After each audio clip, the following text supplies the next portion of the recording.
আসসালামু আলাইকুম এভরিওয়ান। আজকে তোমাদের সাথে শেয়ার করব মিট বক্সের রেসিপি। প্রথমে কিছু সসেস নিয়ে নিব, দেন সসেসগুলোকে সুন্দর করে স্লাইস করে কেটে নিব, হালকা একটু কোনা করে কাটবো যাতে দেখতে সুন্দর লাগে।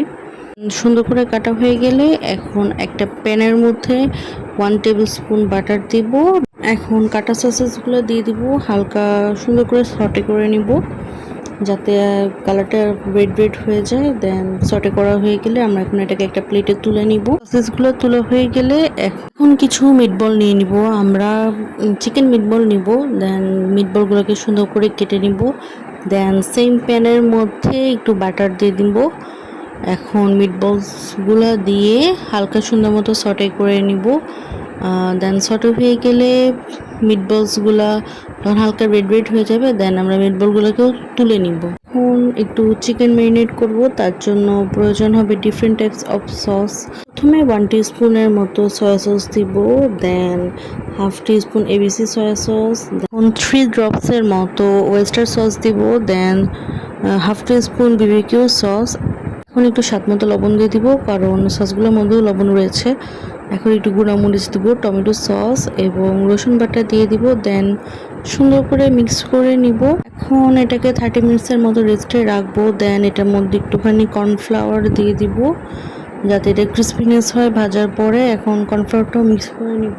মিক্স করা হয়ে গেলে আমরা এখন এটাকে ভেজে নিব। প্রিহিট করা তেলের মধ্যে আমরা এখন আমাদের মেরিনেট করা চিকেনগুলো দিয়ে দিব।